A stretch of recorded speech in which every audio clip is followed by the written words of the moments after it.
Salut la team, on se retrouve pour un deck profile, du retour du YCS Lille. C'est pas très bien passé, ça a mal commencé puisque j'avais oublié de rendre ma decklist. Du coup j'ai eu une défaite d'office. Et après ça va, j'ai pas trop mal joué, mais bon, c'est compliqué avec les nouvelles règles du time et le deck que je jouais c'était un peu la galère. Et puis évidemment c'est un YCS donc le niveau il est hardcore et j'étais peut-être pas assez prêt avec le deck. Mais c'est pas grave, j'ai quand même pas trop mal joué. Je m'arrête en 3-4, bon, c'est pas terrible, mais ça me convient. Ça va. Pour la préparation que j'avais et le. Bon, ouais, juste pour la préparation que j'avais, c'est un résultat qui me convient. Donc voilà. En plus, avec le deck que j'ai, c'était un peu complexe. J'ai joué Sky Striker, pur. Voilà. Comme un bonhomme. C'était vraiment super cool. C'est toujours un deck que j'aime autant jouer. Il est un peu. Pas faible, mais des fois, ça peut être. Même si on a si on a tout ce qu'il faut, ça peut paraître pas assez. Mais c'est quand même un deck super agréable à jouer. Donc voilà, je suis content. Ouais, rien de plus à dire. Donc on va commencer le profile. On commence avec 3 raillés, un rota, une quatrième raillé, et rose. Donc voilà, c'est les 4 normal summon. Et rose, on est obligé de la jouer pour l'effet de 0 dans l'extra deck. Bon, raillé, c'est une excellente norme. C'est mieux s'il y a ça en game 1, parce que en gros, pas beaucoup de monde mainait de rôle. Donc c'est mieux d'avoir ça game 1, comme ça on a déjà une magie au cimetière. Après on peut faire l'effet pour tag out avec 0, mais bon, vous connaissez. Ensuite, 3 engage en secret US. 3 linkage, 3 widow, 2 Lemnis Gate. Et après, dans les one-off Sky Striker, il y a ceci. Donc, tout ça, c'est les cartes Enfin, ces trois-là, c'est les cartes qu'on veut voir ou qu'on veut aller chercher. Ça, on va les chercher avec 0, et qui après nous emmène sur tout le reste. Selon la direction qu'on veut prendre, selon si on doit remonter un board, on va peut-être aller chercher ça. Enfin, il y a beaucoup d'options. Les Misgates, j'aime bien à 2. Je jouais à 1, il me semble, dans la dernière liste. Mais à 2, en fait, c'est pas mal, puisque je joue une autre carte qui arrive plus tard, et à cause de laquelle il faut maximiser les magies rapides intéressantes à discard. Donc, discard une Lemnis Gate sur la carte, c'est vraiment bien. Voilà, donc Linkage, on veut pas la discard, ça on veut pas la discard non plus, c'est pour ça que j'en ai joué plusieurs. J'aurais peut-être même pu en jouer 3, mais bon, ça aurait été un peu trop, parce que la carte est très cool. Mais en fait, une fois qu'elle se résout, on n'a plus vraiment de. Comment dire, on n'a plus de ressources dans le cimetière, donc il faut un peu avoir déjà préparé le follow-up en main. Donc c'est pas la carte la plus évidente à utiliser, mais elle est super forte, et quand elle se résout, en général, c'est le dernier clou dans le cercueil de l'adversaire. Donc voilà. Widow Anchor, on en veut 3 parce que c'est pas une fois par tour, enfin comme tout sauf celle-là, c'est pas une fois par tour. Et on veut annuler du monstre et on veut en prendre le contrôle pour éviter que l'adversaire joue. En fait, le game plan c'est juste. Parce que je l'ai build en Go First, parce que je préfère Go First que de Go Second. Mais le game plan c'est juste l'empêcher de jouer le plus tôt possible.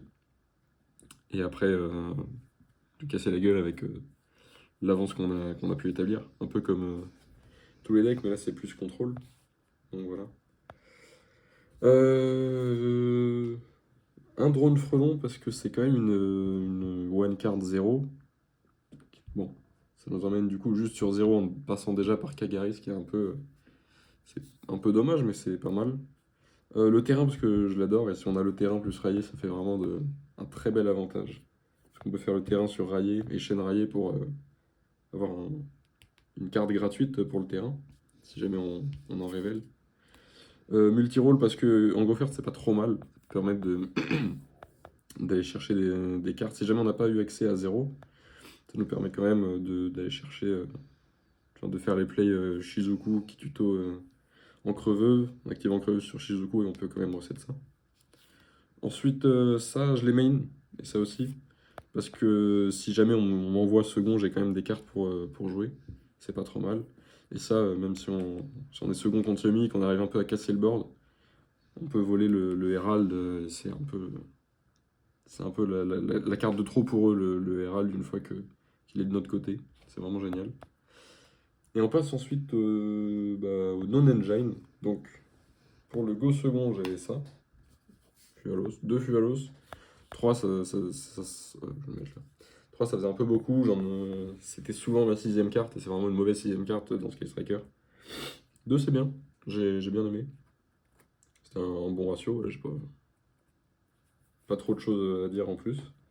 J'ai joué 3 visions du Typhon Radieux. C'est une nouvelle magie rapide qui a 2 effets. On peut activer un des effets par tour. On peut draw 2, discard une magie rapide. Ou alors, le deuxième effet, c'est des tutos Typhon d'espace mystique. Donc c'est pour ça qu'en fait j'ai augmenté le ratio de l'Emnisgate. J'aurais même pu encore l'augmenter. Parce qu'avec ça en fait on draw 2 discard une Lemnisgate ou n'importe laquelle magie rapide si jamais on n'a pas Lemnisgate. Mais ça c'est le scénario idéal. Et ça nous emmène. Ça peut emmener si on a aussi Linkage. On peut envoyer ça avec Linkage. Ça peut nous emmener à un premier play en main phase qui est de faire une engage avec déjà 3 magies dans le cimetière et 2 cartes piochées. C'est vraiment excellent. Les fois où je l'ai pas vu beaucoup, mais les fois où je l'ai eu, ça m'a donné un. Ça m'a pas gagné la game on the spot parce que c'est pas une carte qui sert à ça. Et ça m'a vraiment donné un avantage considérable. Et l'adversaire pouvait pas remonter. Et puis voilà. Donc vraiment, ça c'est une très bonne carte. J'ai beaucoup aimé. Vu que je joue, du coup, beaucoup de pioches, je joue un talent, c'est normal, pas plus. 2 trusts seulement, parce que c'est une carte qu'on veut voir, mais on veut pas en voir de multiples. Et vu que ça pioche pas mal, avec ça, plus engage, plus voilà, un peu tout. Et chicken game, parce que je joue aussi chicken game, on veut pas en voir des multiples. Donc c'est pour ça que j'en joue que 2 pour en voir quand même, mais pas en voir des multiples. Je joue aussi Terraform pour aller chercher soit le terrain en Sky Striker, soit jeu de la poule mouillée, selon la situation. Et après, il y a des cartes de go second un peu. Il y a Plumeau Raigeki, un de chaque. Bon, Plumeau évidemment. J'aurais pu mettre plus de Raigeki, mais ouais, non, j'aimais bien comme ça en fait. Parce que comme ça, on a PTT qui peut aller chercher soit Raigeki si on a vraiment besoin de casser le board, soit Engage si on a déjà pas mal cassé le board et qu'on a besoin de traverser et d'essayer d'aller pour l'OTK. Donc c'est pas mal. J'ai bien aimé. 2 droplets pour les mêmes raisons que pour Trust, parce que c'est pas une carte. C'est un hard ones per turn, donc on veut pas en voir des multiples en main, mais on veut l'avoir quand même. Et vu qu'on pioche, 2 c'est bien. J'ai trouvé en tout cas. Ensuite il y avait aussi un call by. C'est mandatory je dirais dans la méta actuelle. Ça peut attraper des Faemena, ça peut attraper plein de trucs. 2 Foolish Goods pour la même raison que pour ça et ça, à cause de ça, avec 2 targets. Fusion Métalphose pour avoir avec ça 2 magies dans le cimetière et une draw plus tard dans le tour. Ou alors, si on a déjà ce qu'il faut, on peut envoyer Goat. Mais on peut aussi la set avec PTT. Donc c'est bien. En 2 secondes, on l'envoie avec Foolish Goods. Sinon, on la set avec Trust si on s'est pris un trap monstre. Donc voilà, la liste. J'ai trouvé ça vraiment. Oui, oui. J'ai trouvé ça vraiment cool. Et je sais pas si je changerais quelque chose dans la liste, mais voilà. Le main était vraiment très très plaisant à jouer, je trouve. Ensuite, on va passer au side. Non, au side, n'importe quoi, à l'extra. Si le chat nous laisse parler.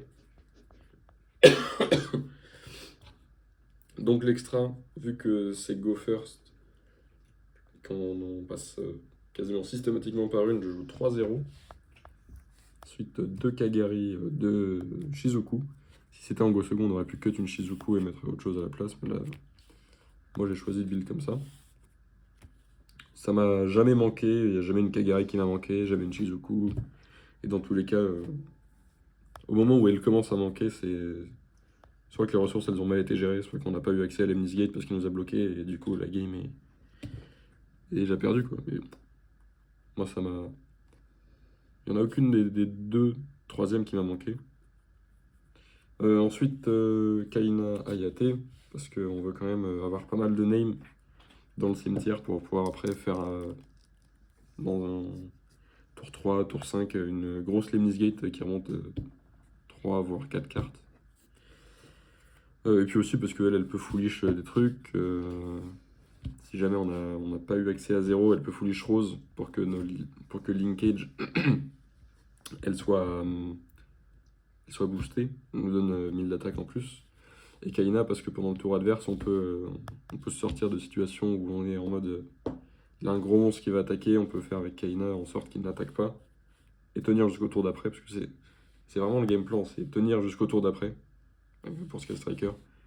Et une fois que ça revient notre tour, en général, c'est pas gagné, mais c'est très bien parti. Un Zik et une Azalea. Plutôt normal, je ne mettrai pas plus. Peut-être un deuxième Zik, mais c'est pas sûr, parce qu'il y a des fois où on vole beaucoup avec Ancre. On a pas mal de trucs en zone main, donc il va falloir, au cours de la game, en faire plusieurs des Zik, mais bon. Pareil que pour le reste, on peut les recycler avec les Misgates. Et après, normalement, c'est que des targets. C'est 3 targets Slayer. Malong, Shurei, Bucephalus, pardon, et Garura. Et SP. Voilà. Ces 3-là, ça m'a vraiment bien plu. Les seules fois où j'ai touché Slayer, ça m'a cassé le board en face. Pas avec une seule carte, mais pas loin. Et puis, Slayer qui se remplace quand elle envoie ça ou ça, c'est vraiment génial. Bon, si jamais on se prend roll sur ça, c'est la fin du monde, mais qu'on se soit pris sur ça, ou sur une tuto après, la game était perdue de base, donc c'est pas très grave. Et SP, parce qu'il y en a besoin des fois, quand on n'avait pas lock avec Linkage, on en a besoin pour out des trucs un peu chiants. Donc voilà l'extra. Il n'y a rien qui m'a manqué, et je pense qu'il n'y a rien que je bougerai, parce que j'ai beaucoup aimé. Voilà, très bien. Et ensuite, pour le side. Le side pour le Go First. J'avais 3 ondes de chaleur, bon j'ai dû les rendre à Guillaume, merci Guillaume de me les avoir prêtés d'ailleurs. 3 ondes de chaleur, je ne l'ai jamais vu, mais techniquement avec le typhon radieux, on pioche pas mal avant d'arriver en main phase. Donc c'est pas une carte qui... Si on l'open pas, on peut quand même y avoir accès avec un peu de chance si on la draw sur les trucs. Donc ça c'est pas mal. Puis 2 cartes de Go First aussi, Solemn et Barrière Dim. Barrière Dim à 7 pour Trust. Et Solemn parce que même si c'est le one-off, on pioche pas mal. On va peut-être y avoir accès à un moment. Et c'est important de protéger ses backrows, donc si on y a accès, la game est gagnée. Ensuite, Amp, mais pareil, j'ai dû le rendre. Merci Guilain de me l'avoir prêté cette fois-ci. Pour si jamais je tombais contre Luna Light, je suis pas tombé du tout contre Luna Light, donc il m'a pas servi, mais il est là et il a besoin d'être là. 3 drôles pour Luna Light, pour Mitsurugi, enfin pour tous les decks qui ont besoin d'être arrêtés un petit peu, qui s'arrêtent pas juste sur un Fualos, et qui arrivent à faire un board très conséquent même sous Fualos. Voilà, on avait besoin. 3 lancers pour les éventuelles malices qui traînaient, Luna Light et Crystron. Je suis tombé contre aucun des 3, donc je l'ai jamais rentré, malheureusement. Et ensuite pour le second, il y a pour Fondé d'Ultime, du coup, évidemment, que on joue les targets dans l'extra. Et une autre target au typhon radieux, MST, parce que si jamais on open des multiples de typhon radieux, on peut l'activer pour draw 2, discard 1, puis en activer un deuxième pour tuto ça, et après péter quelque chose en draw phase, c'est vraiment cool. Ça peut être très fort. Donc voilà, c'est sympa. Le side, bon, je pense que pour l'event, il était pas mal. Peut-être onde de chaleur, c'était peut-être un peu... Bon, en fait, je sais pas, vu que je l'ai pas vu. C'est techniquement très très bien, mais vu que je l'ai jamais vu, je peux pas confirmer ou pas. Le side était bien pour l'event, je pense. Donc voilà, je pense qu'il y aurait rien eu à changer. Ça m'a convaincu, j'ai pas eu les games que j'ai perdus, c'est des games que je devais perdre. Parce que... Bon, il y en a une où on a eu une double loss au time, parce on n'est pas arrivé à se départager avec mon adversaire. Mais juste, voilà.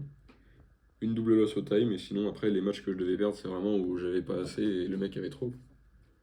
C'était des Mitsurugi qui avaient des impulses, call by. Zéro, elle s'est pris call by 3 fois dans l'event, ça fait un peu chier. Donc bon, les games que je devais perdre, c'est des games que. Enfin, les games que j'ai perdus, c'est des games que je devais perdre. Je pouvais rien faire de plus, donc voilà. Je suis satisfait de l'event, de la liste. Et puis voilà, hein. C'est ciao.